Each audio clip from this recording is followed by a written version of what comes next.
أعوذ بالله من الشيطان الرجيم. بسم الله الرحمن الرحيم.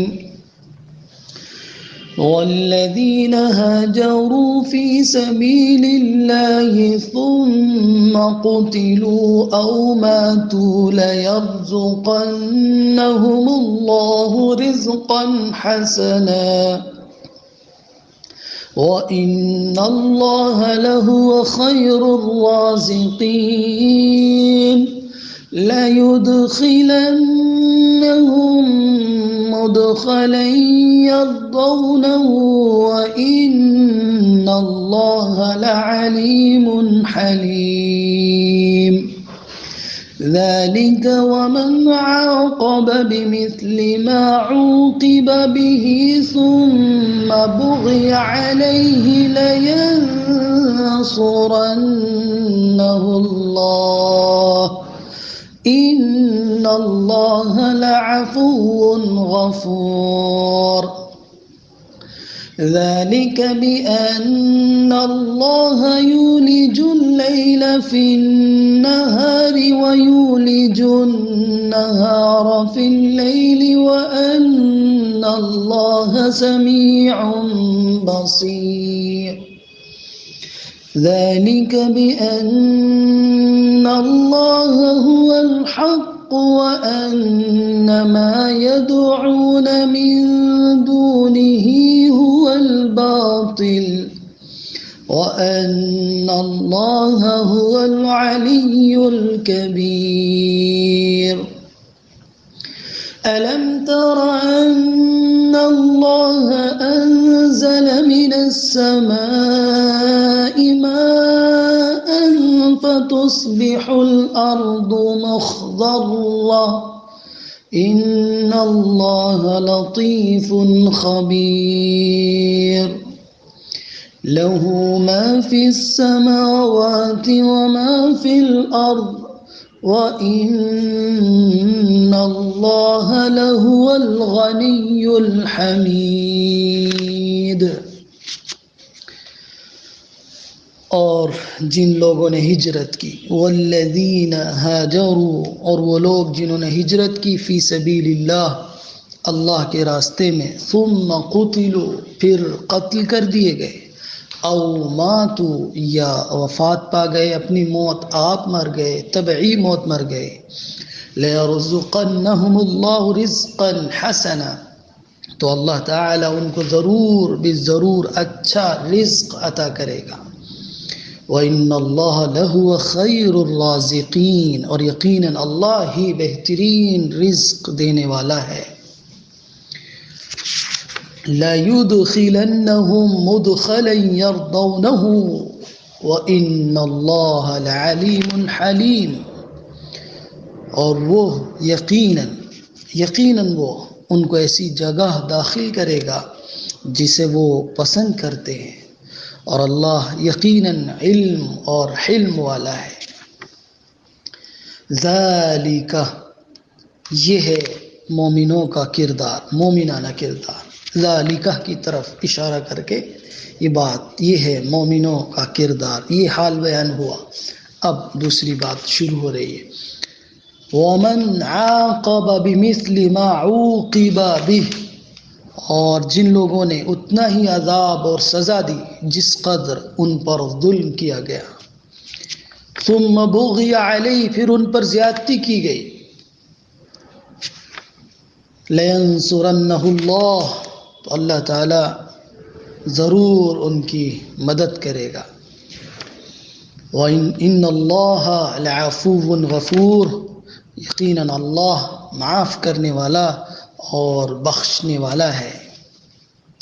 ذَلِكَ بِأَنَّ اللَّهَ يُولِجُ اللَّيْلَ فِي النَّهَارِ وَيُولِجُ النَّهَارَ فِي اللَّيْلِ وَأَنَّ اللَّهَ سَمِيعٌ بَصِيرٌ اور یہ اس لیے کہ اللہ ہی ہے جو رات کو دن میں اور دن کو رات میں داخل کرتا ہے اور یقیناً اللہ سننے والا اور دیکھنے والا ہے. ذَلِكَ بِأَنَّ اللَّهَ هُوَ الْحَقُّ، اور یہ اس لیے بھی کہ اللہ ہی حق ہے، وَأَنَّ مَا يَدْعُونَ مِن دُونِهِ هُوَ الْبَاطِلُ، اور بلا شبہ وہ اللہ کے علاوہ جس کو پکارتے ہیں سب باطل ہے، وَأَنَّ اللَّهَ هُوَ الْعَلِيُّ الْكَبِيرُ، اور یقیناً اللہ بلند و بالا اور کبریائی اور عظمت والا ہے۔ أَلَمْ تَرَ أَنَّ اللَّهَ أَنزَلَ مِنَ السَّمَاءِ مَاءً، کیا آپ نے نہیں دیکھا کہ اللہ ہی ہے جس نے آسمان سے پانی کو اتارا ہے، فَتُصْبِحُ الْأَرْضُ مُخْضَرَّةً، اور یہ زمین سرسبز و شاداب ہو گئی۔ ان اللہ لطیف خبیر، بے شک اللہ لطیف ہے اور خبیر ہے۔ لہ ما فی السماوات و ما فی الارض، اور اسی کی ملکیت ہے آسمانوں میں اور جو کچھ زمینوں میں ہے، سب کچھ اسی کا ہے۔ وَإِنَّ اللَّهَ لَهُوَ الْغَنِيُّ الْحَمِيدُ، اور یقیناً اللہ تو غنی ہے اور حمید ہے، قابل تعریف ہے۔ یہ سورہ حج کی آیت نمبر 58 سے آیت نمبر 64 تک ہم نے اس کی تلاوت کی ہے اور اس کا ترجمہ کیا ہے۔ ترجمے سے پوری بات سمجھ میں نہیں آتی ہے، اس کی تشریح اور اس کی وضاحت بھی ضروری ہوتی ہے۔ تو والذین ہاجروا فی سبیل اللہ، اور وہ لوگ جنہوں نے اللہ کی راہ میں ہجرت کی ہے، یا وہ پھر ہجرت کی تو وہ قتل کر دیے گئے یا اپنی طبعی موت مر گئے، یعنی جو لوگ راہ حق میں، راہ دین میں ترک وطن کے بعد شہید ہو گئے یا اپنی طبعی موت مر گئے، غرض کسی بھی سبب سے انہوں نے اہل کفر پر غلبہ اور فتح مندی کے جو فائدے ہوتے ہیں، جو ثمرات ہوتے ہیں، انعامات ہوتے ہیں، انہوں نے وہ نہیں دیکھے، وہ اس دنیا میں اس سے محروم رہ گئے۔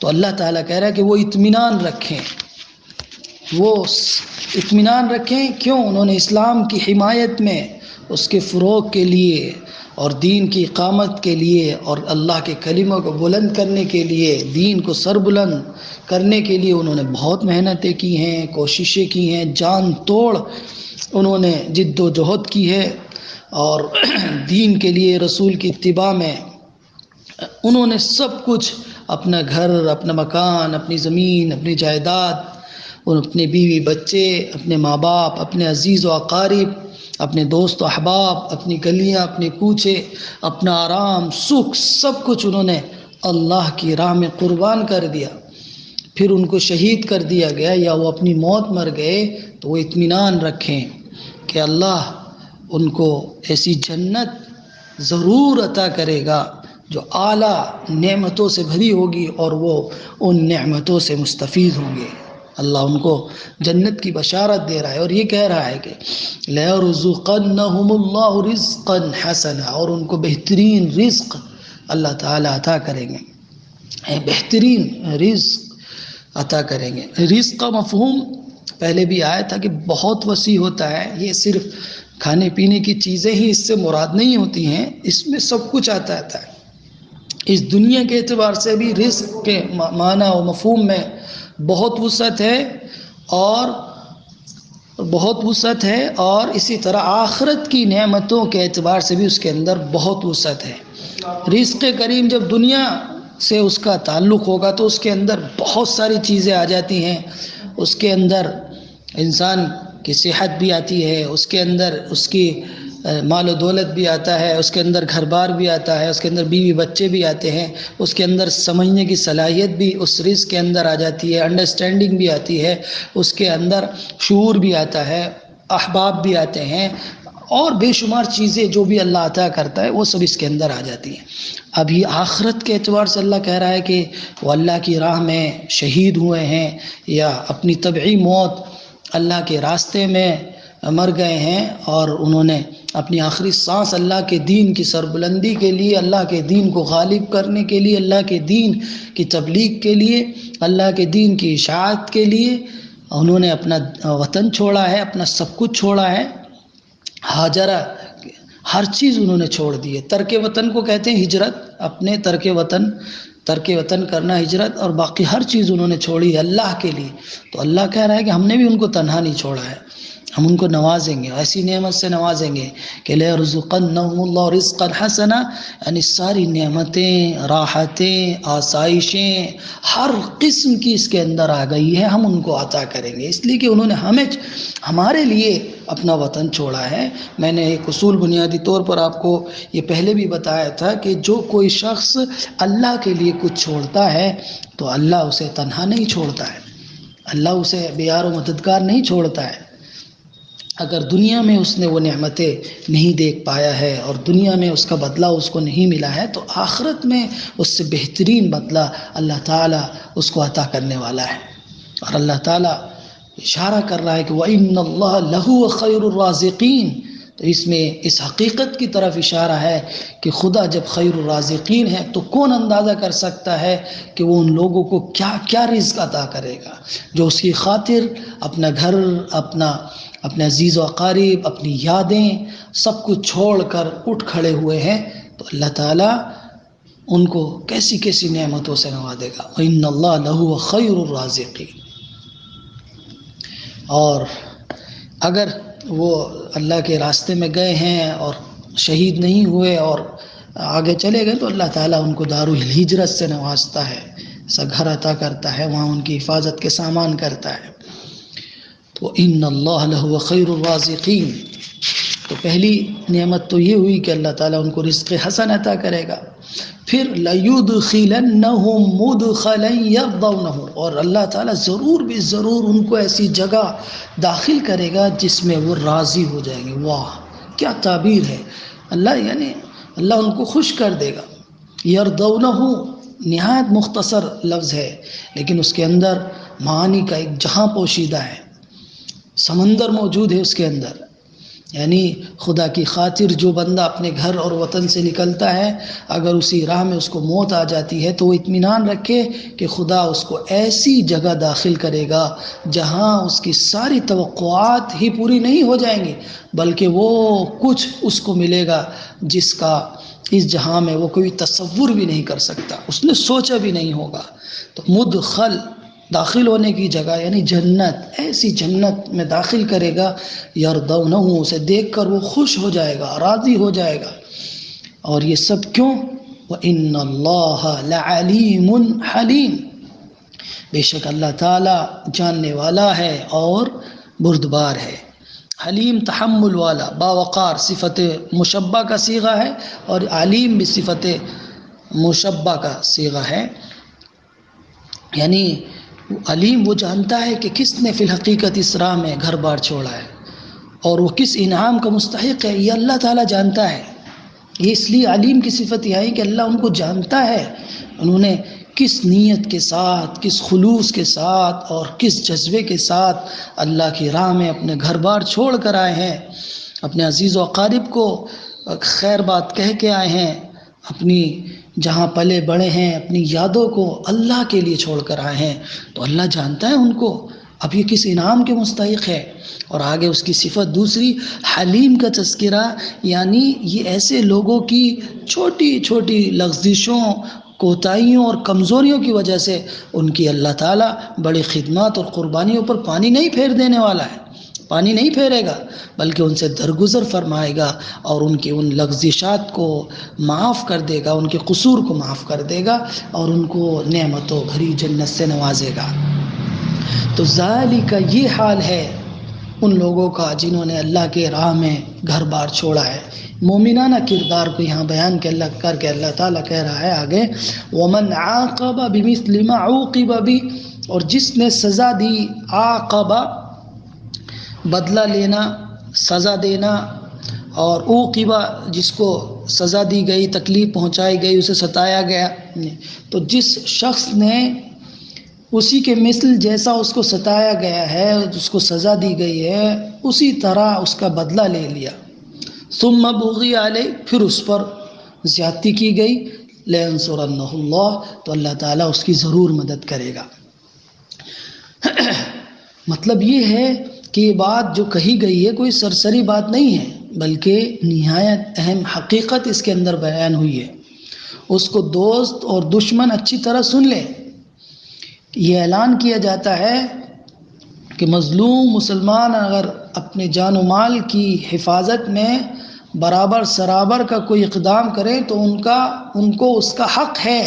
یہ بات کہی جا رہی ہے کہ اگر اہل ایمان کے اوپر کوئی ظلم کیا جاتا ہے، زیادتی کی جاتی ہے اپنی جان مال کی حفاظت میں، وہ ویسے ہی کارروائی کرنے کا حق رکھتے ہیں. ان کو اس کی اجازت دی جا رہی ہے. اور اگر اس کے بعد بھی ان پر کوئی مزید ظلم و زیادتی کرے گا، ان کے دشمن یاد رکھیں کہ اللہ تعالیٰ اپنے بندوں کی پشت پر ہے اور وہ ان کی ضرور مدد کرے گا. تو امام اعظم ابو حنیفہ کے نزدیک یہ کہ کسی نے کسی کو مارا ہے، قتل کر دیا، تو اس کو بھی قتل کیا جائے گا. ایک ہی معروف طریقے پر اس کو قتل کیا جائے گا. اور امام شافعی فرماتے ہیں کہ جس نے جس کو جس طرح قتل کیا ہے اسی طرح اس کو بھی قتل کیا جائے گا، اس سے بدلہ لیا جائے گا. کسی نے پانی میں ڈبو کر مارا ہے تو پانی میں ڈبو کر ہی مارا جائے گا. کسی نے چاقو سے مارا ہے تو چاقو سے ہی مارا جائے گا. لیکن دیکھیے اللہ تعالیٰ یہاں ایک قاعدہ بیان کر کے بات کہہ رہا ہے کہ یہ ہم نے ضرور رکھا ہے کہ جس کو جتنی تکلیف پہنچائی جائے، جس پر جتنا ظلم کیا جائے، جس کو جتنی ایذا پہنچائی جائے، سزا دی جائے، وہ اس کا بدلہ لے سکتا ہے، وہ اس سے اس کی گرفت کر سکتا ہے. لیکن یہ صفت لا کر ان اللہ لعفو غفور، کہ بے شک اللہ تعالیٰ بہت زیادہ معاف کرنے والا اور بخشش کرنے والا ہے. کہ اصل تو یہ ہے کہ معاف کر دے، اپنی برداشت کر لے، ظلم و زیادتی کو، ستائے جانے کو اسے برداشت کر لے تو اللہ تعالیٰ معاف کر دے گا. لیکن اگر کوئی اپنا بدلہ لیتا ہے تو اس کی بھی اجازت دی ہے اللہ تعالیٰ نے یہاں پر.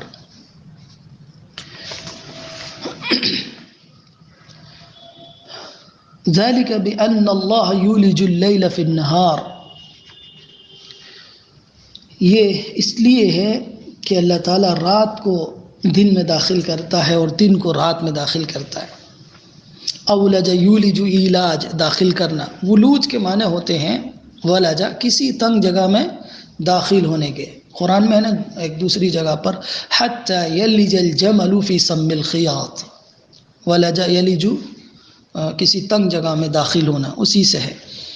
تو یہاں پر کہ زمین، اللہ نے یہ فلکی نظام بنایا ہے اپنا کہ زمین جب اپنے مدار میں سورج کے گرد اپنے طور پر گردش کرتی ہے تو آہستہ آہستہ رات کا کچھ حصہ اس میں داخل ہو جاتا ہے، اور یوں پھر دن طویل ہو جاتے ہیں اور پھر آہستہ آہستہ وہ اس کے اندر داخل ہو جاتے ہیں. دن رات میں داخل ہو جاتا ہے، رات دن میں داخل ہو جاتی ہے. وَأَنَّ اللَّهَ سَمِيعٌ عَلِيمٌ، اور اللہ تعالیٰ سننے والا ہے اور دیکھنے والا ہے. اللہ سن بھی رہا ہے اور اللہ دیکھ بھی رہا ہے. سب کچھ اس کے علم کے، وہ سب کچھ سن رہا ہے کہ دن میں کیا باتیں ہوتی ہیں اس کو بھی سن رہا اور دیکھ رہا ہے، اور رات میں کیا ہوتا ہے، رات میں کیسی باتیں ہوتی ہیں، کیا لوگ کرتے ہیں اس کو بھی دیکھتا ہے. اس لیے کہ رات دن اسی نے بنائے ہیں، وہی مالک حقیقی ہے، اسی کا تصرف چلتا ہے، اسی کی بنائی ہوئی چیزیں ہیں، وہ تو سب کچھ کر سکتا ہے. وہ کوئی اندھا اور بہرا خالق نہیں ہے نعوذ باللہ.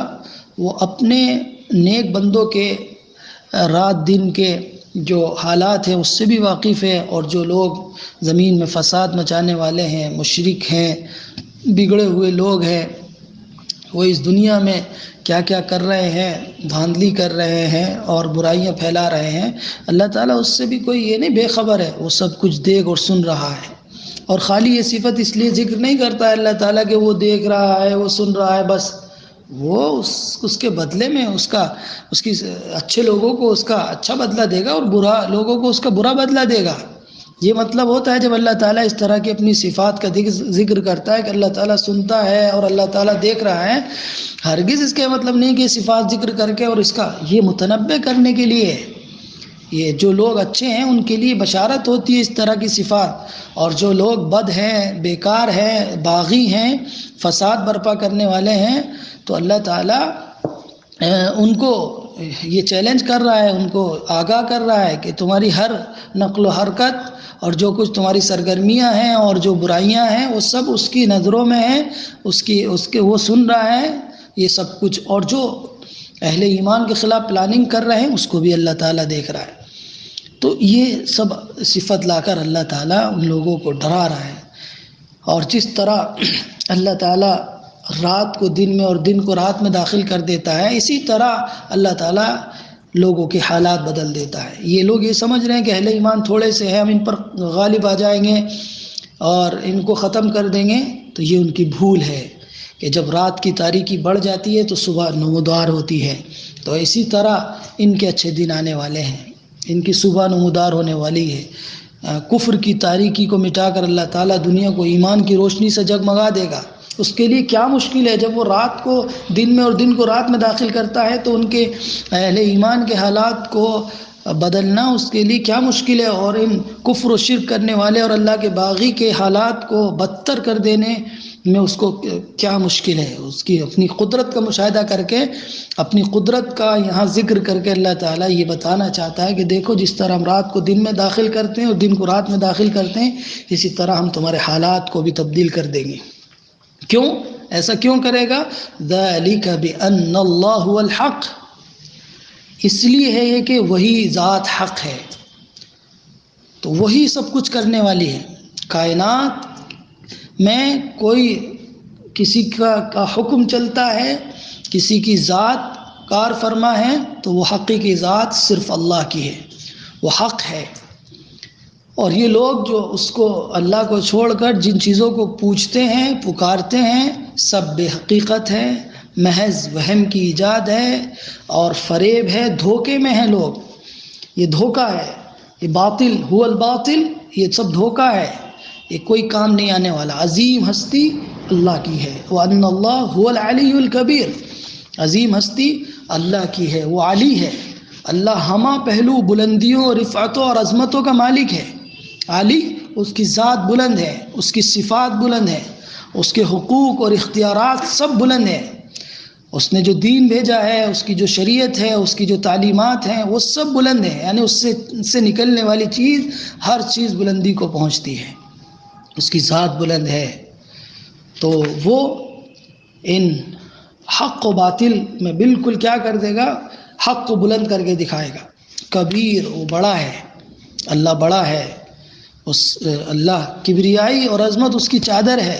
بڑائی اور عظمت اور کبریائی صرف اور صرف اسی کو زیب دیتی ہے، اس کے علاوہ کوئی بڑا نہیں ہے۔ جو معبود انہوں نے بنا رکھے ہیں اور ان کو بڑا سمجھتے ہیں، یہ کوئی بڑے نہیں ہیں۔ بڑی ذات صرف اللہ کی ہے، وہی تنہا بڑا ہے، وہی تنہا بلند و بالا ہے، کوئی اس کے آگے بڑا نہیں، کسی کی عظمت اس کے سامنے کچھ حیثیت نہیں رکھتی اور کوئی عظیم ہو بھی نہیں سکتا۔ وہ تو ان اللہ هو العلی الکبیر۔ تو اس آیت میں بھی اللہ تعالیٰ ان کو یہ بات آگاہ کر رہا ہے کہ اللہ کے علاوہ جن کو تم پوچھتے ہو اور جن کو تم نے بڑا سمجھ رکھا ہے، یہ سب باطل ہے، یہ کچھ نہیں ہے، ان کی کوئی حیثیت نہیں ہے، ذات بڑی صرف اللہ کی ہے اور وہی بلند و بالا ہے، اسی کا کنٹرول ہے، سب کچھ اسی کے حکم کے تابع ہے۔ الم تر ان اللہ انزل من السماء ماء، کیا تم نے نہیں غور کیا، کیا تم نہیں دیکھتے ہو کہ آسمان سے پانی نازل صرف اللہ نے کیا ہے؟ یہ جو جن کو پوج رہے ہیں اللہ کے علاوہ، اللہ کو چھوڑ کر، ذرا غور تو کریں کہ انہوں نے تمہیں کیا دیا ہے۔ دینے والی ذات اللہ کی ہے، زمین سے جو کچھ اگتا ہے، جو کچھ نکلتا ہے، وہ سب اللہ ہی کے حکم سے ہوتا ہے۔ اللہ پانی نازل کرتا ہے تو زمین اس سے سبزہ اگاتی ہے، فتصبح الارض مخضرہ، تو وہ زمین ہریالی ہو جاتی ہے، سرسبز و شاداب ہو جاتی ہے، ہری بھری ہوتی ہے۔ یہ صرف اور صرف اللہ کے حکم کی وجہ سے، اللہ کے پانی نازل کرنے کی وجہ سے۔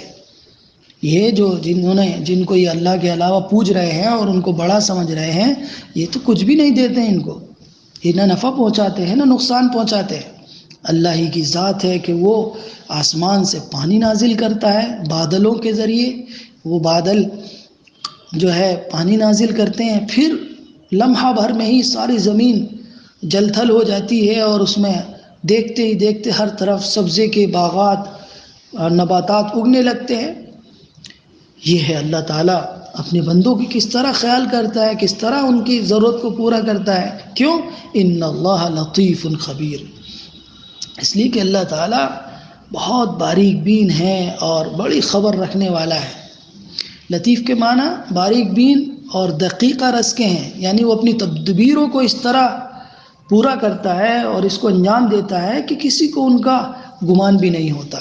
اور بڑی خبر رکھنے والا ہے، لوگ صرف ظاہر کو دیکھتے ہیں لیکن وہ ماضی کے پردے میں جو کچھ چھپا ہوا ہے اس سے بھی باخبر ہے، اور مستقبل میں جو کچھ ہونے والا ہے اس سے بھی باخبر ہے۔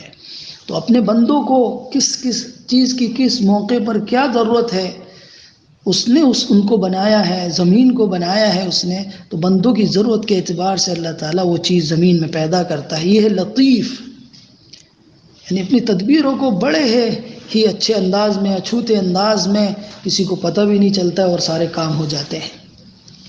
لہو ما فی السماوات و ما فی الارض، لہو اسی کی ملکیت ہے، اسی کی سب کچھ ہے۔ ما فی السماوات، جو کچھ آسمانوں میں ہے اور جو کچھ زمینوں میں ہے، جو کچھ زمین کے اندر موجود ہے اور جو کچھ آسمانوں میں، سب اس کا ہے۔ ان معبودوں کا نہیں ہے جن کو تم نے خود تراش لیا ہے، بنا لیا ہے۔ انہوں نے کچھ نہیں دیا ہے تمہیں، نہ ان کے کسی ان کے ہاتھ میں کچھ ہے اور نہ وہ تمہارے لیے کوئی نفع نقصان کے مالک ہیں۔ مالک کی کوئی ذات ہے، کسی کے ہاتھ میں کچھ ہے تو وہ اللہ کی ذات ہے، وہ اللہ کی تنہا ذات ہے جو زمین کی مالک ہے اور آسمانوں میں جو کچھ ہے اس کی مالک ہے۔ وَإِنَّ اللَّهَ لَهُوَ الْغَنِيُّ الْحَمِيدُ۔ اب دیکھیے ایک بہت ہی باریک نقطہ اللہ تعالیٰ یہاں بیان کر رہے ہیں کہ یہ بندے یہ سمجھ رہے ہیں کہ اگر یہ اللہ کی عبادت کریں گے تو اللہ کو ان کی ضرورت ہے، ایسا ہرگز نہیں ہے۔ یہ اللہ ان کی ضرورت ہے، یہ اللہ کی ضرورت نہیں ہے۔ اللہ تو بے نیاز ہے، غنی ہے، بے نیاز ہے، وہ اللہ سب سے بے نیاز ہے، مستغنی ہے، بے پرواہ ہے، یہ اس کی خاص خاصیت ہے۔ اگر پوری دنیا مل کر کافر ہو جائے تو اس کی خدائی پر کوئی اثر پڑنے والا نہیں ہے، اور ساری دنیا مل کر نبوت کے درجے کو پہنچ جائے تو اس کی کبریائی میں اضافہ ہونے والا نہیں ہے۔ تو یہ اللہ کو ماننا، اللہ کے ساتھ جھکنا، یہ انسان کی اپنی ضرورت ہے۔ اللہ تو بے نیاز ہے، وَإِنَّ اللَّهَ لَهُوَ الْغَنِيُّ، اور بے شک اللہ تو وہ ہے جو غنی ہے، وہ بے نیاز ہے، ان کو اللہ کو ضرورت نہیں ہے۔ ساری دنیا کافر و مشرک ہو جائے تو اللہ پر کیا فرق پڑ جائے گا؟ کچھ بھی نہیں ہوگا۔ تو اللہ کو ایک ماننا، اللہ کے سے لو لگانا اور اللہ کے آگے جھکنا اور اللہ سے اپنی فریاد رکھنا، یہ انسان کی اپنی ضرورت ہے۔ ہدایت انسان کی اپنی ضرورت ہے، تبھی وہ اس دنیا سے فیض حاصل کر سکتا ہے، اس دنیا کی چیزوں سے فائدہ اٹھا سکتا ہے جب وہ ہدایت پر ہوگا۔ اللہ کے حکم کے مطابق ہی اس کی زندگی ہو سکتی ہے، ورنہ وہ اس کی زندگی اجیرن ہوگی، بیکار ہوگی، مشکل میں پڑا رہے گا۔ تو اللہ سے جڑنا انسان کی اپنی بنیادی ضرورت ہے، اللہ کو ضرورت نہیں، اللہ تو غنی ہے، بے نیاز ہے، اس کو ضرورت نہیں ہے کسی کی۔ اور حمید، ساری دنیا کفر و شرک کرنے لگے تو اس کی جو قابل تعریف وہ ذات ہے، اس کی ذات پر کچھ اثر پڑنے والے نہیں ہے۔ وہ خود بخود تمام صفات، کمالات، خوبیوں اور قوتوں سے اپنے آپ کو متصف کیا ہوا ہے، اس کے اندر ساری خوبی موجود ہے، ساری تعریفوں کا خود بخود مستحق اور حقدار وہی ہے۔ کوئی اس کی تعریف نہ کرے، کوئی اس کا شکر ادا نہ کرے تو کیا اس کی تعریف میں کمی آ جائے گی؟ نہیں، اس کی تعریف میں کوئی کمی نہیں آئے گی، وہ تو خود بخود قابل تعریف ہے۔ اگر کوئی اس کی تعریف کرتا ہے تو وہ اس کو نوازے گا۔ تو یہ بندوں کی ضرورت ہے، اللہ کی ضرورت نہیں ہے کہ بندہ جو ہے، اللہ ضرورت مند ہے کہ بندے اس کو ایک رب مانے، ایک خالق مانے۔ یہ بندوں کی ضرورت ہے کہ وہ اللہ کے سامنے جھک کر عاجزی کا مظاہرہ کرے تو اللہ تعالیٰ ان کو نوازے گا، ان پر رحم کرے گا، ان کو بے شمار نعمتیں عطا کرے گا۔ تو یہ بندوں کی اپنی ضرورت ہے اور اللہ تعالیٰ نوازنے والا ہے۔ تو یہاں پر بھی اللہ تعالیٰ یہ بات بتانا چاہ رہا ہے بندوں کو کہ لہو ما فی السماوات و ما فی الارض، کہ اسی کا ہے جو کچھ آسمانوں میں اور جو زمینوں میں ہے، اور اللہ تعالیٰ بے نیاز ہے اور قابل تعریف ہے، تو یہ بڑی قدرت والا ہے، کسی کو اس کے سامنے کوئی قدرت نہیں ہے، زمین و آسمان میں کسی کی کوئی شرکت نہیں ہے، وہ تنہا مالک ہے ہر چیز کا۔ تو یہاں تک آیت نمبر 64 تک ہم پہنچے ہیں، آئندہ کل انشاءاللہ۔ والسلام علیکم ورحمۃ اللہ وبرکاتہ۔